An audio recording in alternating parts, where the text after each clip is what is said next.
Well, hey, welcome back to the channel. I'm Corey, and we talked a lot about connecting pentatonic scales in a previous video. I showed you all 5 patterns kind of briefly, but then the real sort of nugget that we wanted to take from this was how to connect them across the fretboard in a linear fashion, and that can unlock the boxes and create like instant licks and instant solos for us, right?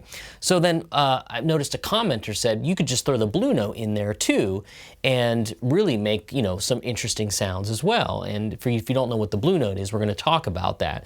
And it got me thinking about how much I don't like scale names and choices and paralysis by analysis and all that stuff that I'm sure many of you watching go through. And I teach a handful of you in 101 Zoom type lessons where I see where you've come from, I see what you've learned, and I see the roadblocks that you're hitting, and it's my job to kind of help you knock those down. We're going to try to do that with a series of lessons like this, okay? So the blue note is really what we're going to dive into, but I thought I'd play a little bit first. I'm going to play licks sort of built off of the line that we worked on in the previous video. If you haven't seen that, click the link in the description. I'll have a link to the video there, and it'll explain all of that for you. So I'm going to go jump in. I'm going to play a little bit. Then we're going to talk about what in the heck a blue note is and why I don't like the term the blues scale. Okay, let's stop adding names to every dang scale we can just so we can get confused and not know what to play. I'm going to help you get rid of all that, unlock that, crush the myths, whatever else you can think of. All right, so I'm going to do a little bit of playing. Let's talk about the lesson and what I'm doing after that.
All right, so let's talk a little philosophy about why I don't like to call the blues scale the blues scale. Really, I like to just see the guitar with all of the pentatonics over it as like a transparency. Some of us watching this are going to be familiar with overhead projectors in grade school, you know, and such, where they'd put a transparent thing over it and it would flash an image up on the screen. Well, I think about that with the guitar neck and how I see all of the scales at any point.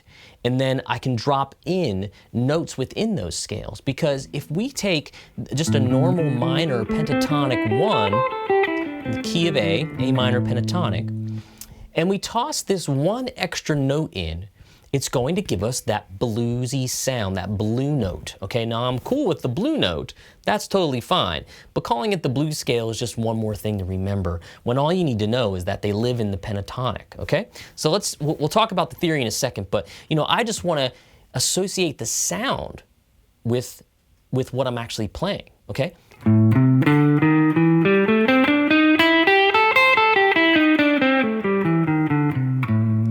Because when you yourself are a player and you're going to choose whether you want to use that bluesier sound, you can do that. You don't need to go, okay, should I use the blues scale here or just the regular pentatonic here, or should I do the major pentatonic? I'm confused.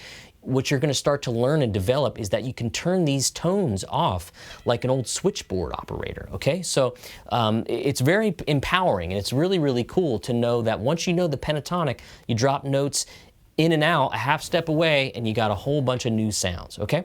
It's just about choosing when to use what where. That's a whole other lesson in musicality. So let's talk about what the flat 5 is. And the flat 5, how do we get there? Why do we call it that? Well, the cool thing about the minor pentatonic in the key of A minor, for instance, we talked about this in the other video, we played along and we were hitting actual root notes of the chords that were going by in the blues progression. So when you have a blues progression that consists of an A7, a D7, and an E7, and then back to A, you can kind of play riffs and land on those root notes just for, you know, for stability and to get your feet on the ground.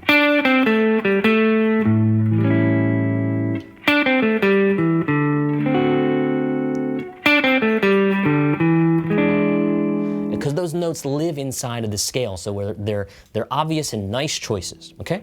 So if we have the 1, which is the A, the 4, which is the D, and then the 5, which is the E, if the blue note is a flat 5, it would make sense then to flatten that 5th 1/2 step. Now let's hear that against the root. Now, you'll know that sound when you hear it. First of all, let's hear a 1 and a 5. When you hear a Johnny Cash song and the bass player's going, that's 1, 5, 1, 5. And then when you hear a Black Sabbath song,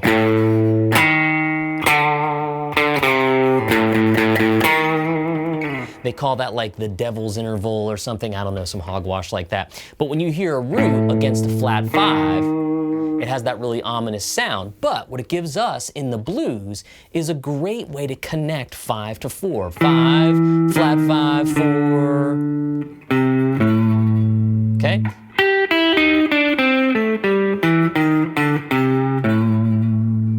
So what I'm hoping you see is that you see your box, your outline of your minor pentatonic, and you're seeing that, wow, okay, if I play this scale and I add that half step between D and E, which only happens, you know, twice in every position,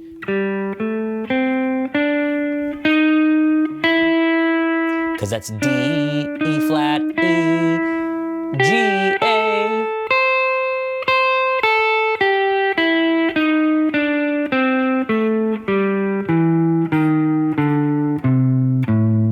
Has a sound to it. Associate your ear with that sound. Now those notes are going to be available to you in every pattern in the pentatonic scale. So let's do it. We just did the first one. We'll do it again, and we'll go 1, 4, 1, 2, 3. I think that's the best fingering for that. And I'll give you all the notes in the tab and all of that. It's going to be important. So I'm just going to breeze through the patterns, and then we'll get into the line, and then you'll be on your way practicing the flat 5 blue note. All right, so let's start on pattern 1, 5th fret, 6th string. We're gonna go 1, 4, 1, 2, 3, 1, 3, you know this. Then we're gonna go 1, 3, we can go 4, or we can go 1, 3, slide, 1, 4, 1, 4, then back. Or, okay? I'm not yelling out frets and strings and notes and all that just yet. They're in the tab, so you can dive into that. But what's important to really know is hear that 1 to 5, you know, interval.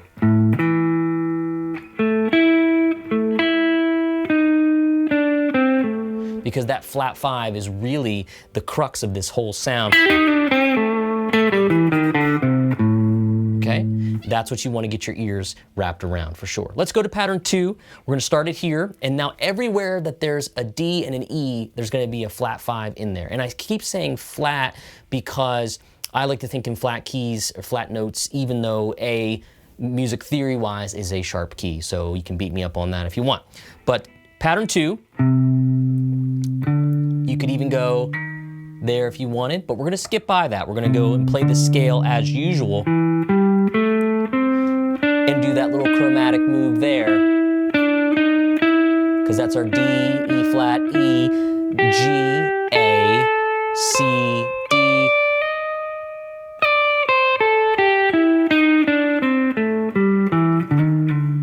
You could do that if you wanted to, okay?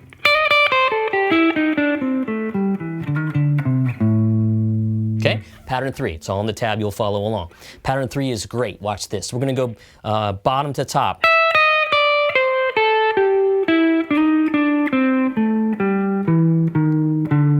Three opportunities there for it. We'll start back at the bottom on the 10th fret. Chromatic right there, D, E flat, E. We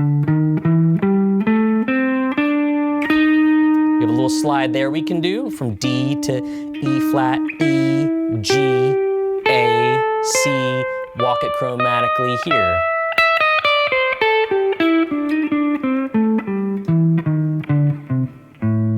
All right, let's go to pattern 4. 12th fret, 6th string, 1, 4, 1, 4.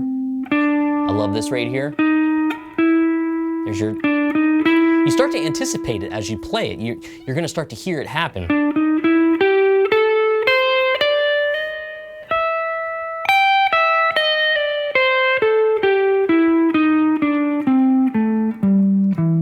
Okay, so see the framework of the pentatonic, then add that half step in, all right? That's the idea. Now, let's go to pattern 5. Do a little slide there.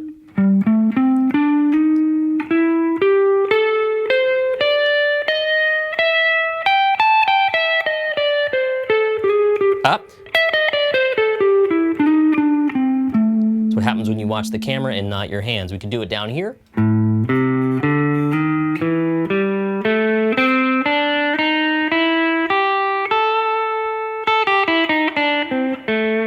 Great licks like that.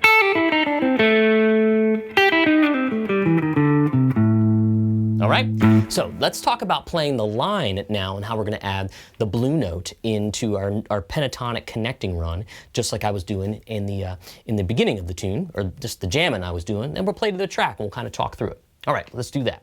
All right, so in the previous video, we talked about this connecting run that connected patterns 5 through 3, pretty close to 4. Goes like this.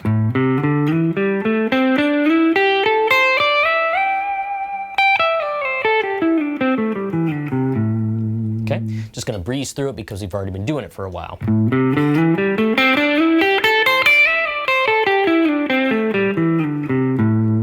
So now we add our flat 5 note in there. We're gonna do it after every D and before every E. So let's listen to this.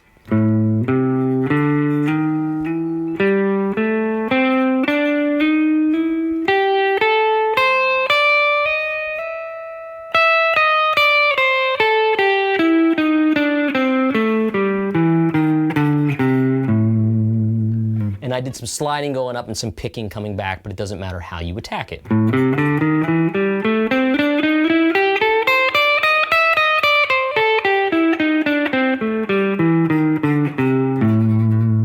So now you're getting a lot of mileage out of a line like that, out of pentatonic scales, because you added one note, the blue note, the flat 5. You didn't play an entirely new scale.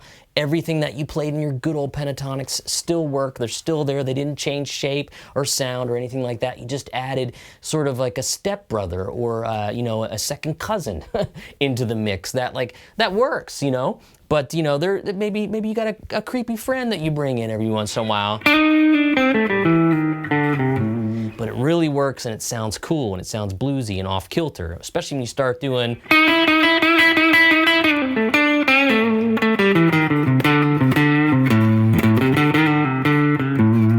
That's the stuff, right? We're really going for that. All right, let's bring the track in and I'll just jam a little bit and I'll kind of talk through it. All right, I got the track pulled up here and we're just gonna play the line with the blue note. I'll kind of do some improvising and I'll talk you through it. And it'll be real simple to start with and then we'll maybe get adventurous and talk about creating some licks. All right, here we go, let's do it. 2, 1, 2, ready, go.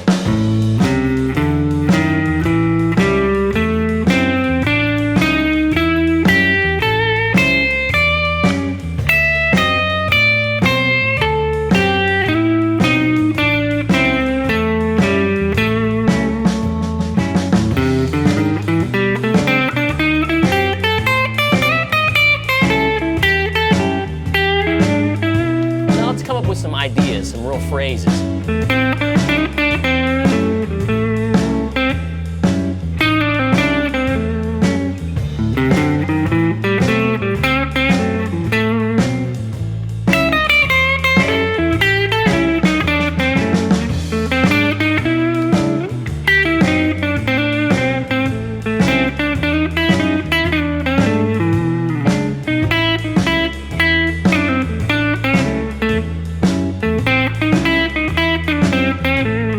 Walk it up.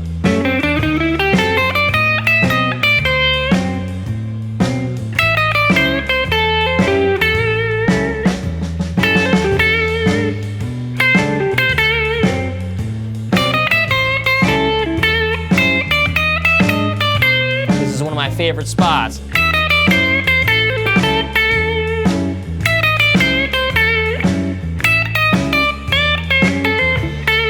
Can't run out. Just licks for days.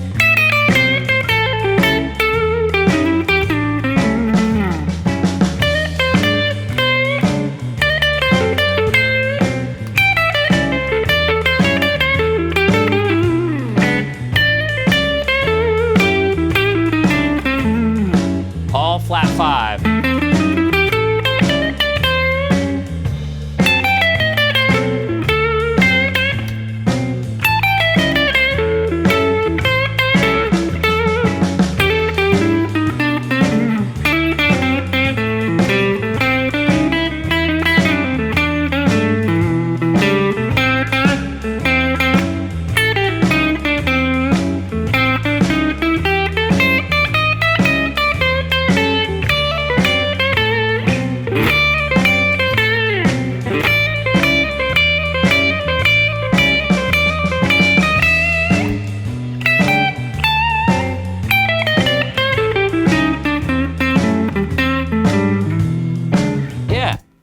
So just kind of coming up with anything on the spot, but trying to make it super deliberate so you really hear where the flat 5 note is happening, okay? So I won't have all that stuff tabbed out, but I'll have the line tabbed out with all the blue note and all the scales with the blue note in as well. If you want to call it the blues scale, it's up to you, but I recommend don't doing that. Just call it the pentatonic with the flat 5 added, and you're going to be adding even more spice and flavor to your already great up-and-coming blues solos. So I hope you dig that.